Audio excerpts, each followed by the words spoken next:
briefly, because everyone else has talked about this, and I don't think I'm going to tell you guys anything that you don't already know. The importance of strength training for endurance athletes. You know, you see a lot of these athletes, these runners, and they're very, very weak.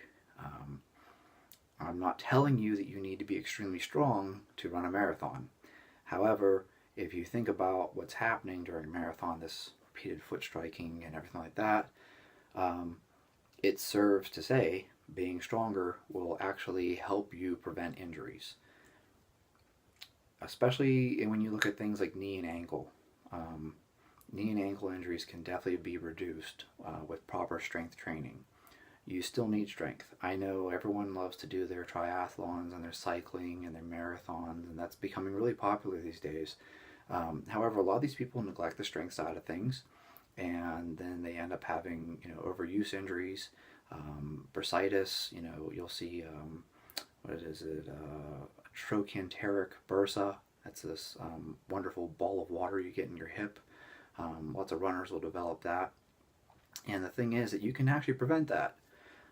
If you just included some basic strength movements like squats and deadlifts, very, very quickly, you would actually find that your tissues are better able to handle that repeated impact. The other thing to it as well is, having some muscle mass is always a good thing for your metabolic abilities.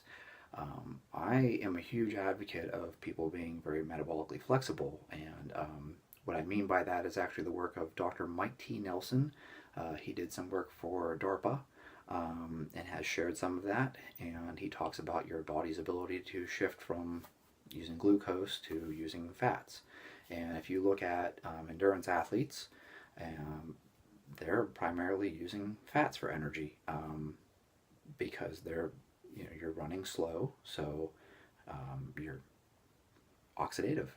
It's just the way it is. I mean, you're not sprinting. You're not running the 400 or the 800, which is very glycolytic. Nope, you're running an 8-minute mile for 25 miles. So when you consider that, your intensity is low enough that you're actually using oxygen and fats primarily for your energy. But doing strength work, that's going to be glycolytic, or you will even fall into creatine phosphate, which is even shorter, more intense. If you did an explosive movement or a 1 rep max. But I think that strength work for endurance athletes probably should be in a higher rep range than strength athletes. So obviously, strength athletes are going to be much lower, probably always below 5 reps. Whereas with endurance athletes, for them to get the best effect and transfer of their strength training, they would probably be better off doing things around like 8 to 12 reps actually. Um, Always include some maximal work. I think that it's really important that people do try to improve their maximal strength, but the majority of their training is going to be at a higher rep range compared to a strength athlete. So, and that's not to say that strength athletes don't also do higher rep ranges. I'm all for 20 rep squats and stuff like that. At some point, certain strength athletes will need to increase their muscle mass in order to get any stronger. But if you just look at the training as a whole, the majority of their training is going to be under 5 reps for strength athletes, whereas, endurance athletes, the majority of the training will be, probably around 8. I like 8s. It's a heavy enough weight where people are getting a good stimulus, but it's not light enough that they're not building strength at the same time. Not that you can't build strength with higher rep ranges, but let's be honest with ourselves, you got to lift heavy if you want to get strong. So it's an injury prevention matter, though. It's not like I think marathon runners are chasing a double body weight squat. Certainly, you don't need to deadlift 3 times your body weight to be good at cycling. However, having that muscle mass, having that tissue strength, especially things like your Achilles tendon, that will definitely benefit you.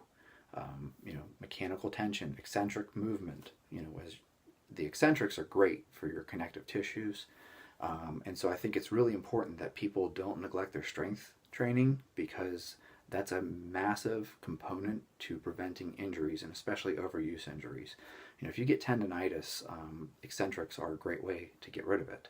So if you think about runners getting tendonitis in their knees, they get tendonitis in the patellar tendon or the quadriceps tendon. Doing slow eccentric squats would be a great way to relieve that tendonitis and to prevent it in the future.